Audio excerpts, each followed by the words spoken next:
तो ये क्या कह रहा है, लॉन्ग स्ट्रेट वायर है ना, हॉरिजॉन्टली फिक्स्ड है, मतलब नीचे में ये जो वायर है ये लॉन्ग है, स्ट्रेट है, मतलब इनफाइनाइट वायर मान सकते हैं इसको, ठीक है, नीचे वाला वायर हॉरिजॉन्टली फिक्स्ड है और इसमें करंट है 50 एम्पियर, I1 दिया हुआ है ना।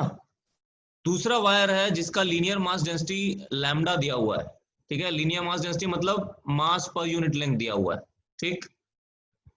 इसको पैरेलल किया गया ना, पहले वायर के पैरेलल है और डायरेक्टली ऊपर है इसके, कितने सेपरेशन पे, 5 सेंट सेपरेशन पे, ये एक्स की वैल्यू 5 मिलीमीटर है, ठीक है। अच्छा, तो हमको बोला गया कि इस वायर में कितना करंट होना चाहिए ताकि जो मैग्नेटिक फोर्स है उससे इसका वेट बैलेंस हो सके, ठीक है, किसका, ऊपर वाले वायर का। अब इसके लिए फॉर्मूला क्या लगेगा, वायर्स, ठीक है, दो वायर्स जो होती हैं, है ना, जिनमें ऑपोजिट करंट होता है, तो ऑपोजिट करंट वाली वायर्स क्या होती है, वो रिपेल करती हैं, ठीक है। जिन वायर्स में ऑपोजिट करंट होता है वो वायर्स रिपेल करती हैं, तो नीचे वाला वायर जो है वो ऊपर वाले वायर को रिपेल करेगा। देखो ध्यान से, मैंने करंट का डायरेक्शन ऊपर वाले में उल्टा बनाया है ना। ये वीडियो में एक्सप्लेन किया हुआ मैंने कि अगर करंट सेम डायरेक्शन में होगा तो अट्रैक्ट करेंगे, अगर करंट उल्टा डायरेक्शन में होगा तो रिपेल करेंगे।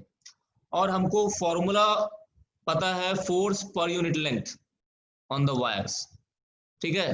जैसे मान लो इस वायर का लेंथ, इसमें एक सेक्शन लिया मैंने, एक एलिमेंट लिया, छोटा सा एलिमेंट जिसका लेंथ है L, ठीक। ये एलिमेंट लिया मैंने जिसका लेंथ यहाँ पे कितना है, L है ना।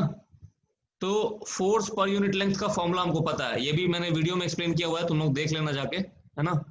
Force per unit length between two parallel wires, two parallel infinite wires is given by this, ठीक है। तो अगर L लेंथ है तो क्या हो जाएगा, इसको ऐसे मल्टीप्लाई कर दोगे, mu not I1 I2 L by 2 pi x, है ना। I1 I2 क्या है, हमारा करंट है, और L क्या है, लेंथ, ठीक है। तो ये हमारा फोर्स ऑफ रिपल्शन मिल गया किस पे, इस छोटे से इस एलिमेंट पे, इस एलिमेंट को नाम दे देता हूं मैं A B, ठीक ना। तो ये एलिमेंट ऑफ लेंथ L लिया मैंने ऊपर वाले वायर पे, क्या करेगा, एक रिपल्शन करेगा, नीचे वाले वायर से उसको रिपल्शन मिलेगा। रिपल्शन क्यों मिलेगा, क्योंकि करंट उल्टी डायरेक्शन में है, और क्या लगेगा इसके अलावा, उस पर वेट भी लगेगा। और वेट क्या होगा उस छोटे से एलिमेंट का, लैम्डा इंटू एल। लैम्डा क्या है, lambda is mass per unit length, ठीक है। सॉरी, वेट लैम्डा एल नहीं होगा, लैम्डा एल इंटू जी होगा, सॉरी सॉरी सॉरी, ठीक है, सो कर लेते हैं अभी अपन, है ना। Weight will be lambda L into g, ठीक है। मास क्या हो जाएगा, मास हो जाएगा मास per unit length into length, तो ये जो चीज है ना, लैम्डा एल उसका मास है, और उसको जी से मल्टीप्लाई कर दिया तो वेट मिल गया। तो ये बोला है कि क्वेश्चन में बोला गया कि मैग्नेटिक रिपल्शन इसका वेट बैलेंस कर देगा, है ना, ऐसा कुछ करना है। तो कैसे करना है, सिंपल है, जो मैग्नेटिक रिपल्शन का जो फोर्स है और वेट जो है उसको बैलेंस कर दो, है ना। तो ये आ जाएगा हमारे पास lambda L g is equal to mu not I1 I2 L by 2 pi x. तो I2 की वैल्यू क्या हो जाएगी, lambda into 2x into g divided by mu not I1 I2। अब इसमें वैल्यू डालना है, कुछ नहीं, अब तो बस वैल्यू डालना है, आंसर निकालना है, तो वैल्यू डाल लेते हैं हम लोग, है ना।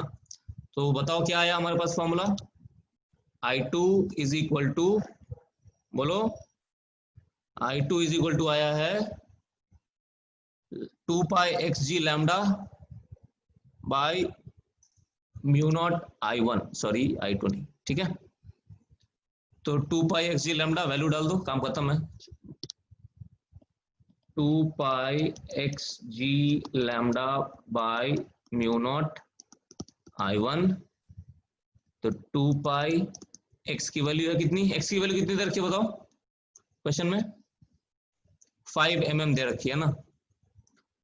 तो 5 into 10 to the power minus 3 into g ले लो, 10 ले लो।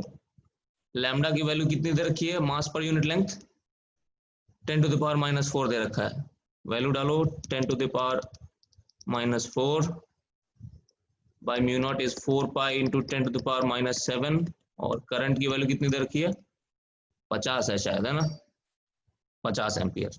ठीक, बस बन गया सवाल, कुछ नहीं है इसमें, काट दो अब इधर से, है ना।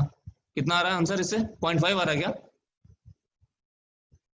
हाँ सर, 10 रेज हाँ, 0.5।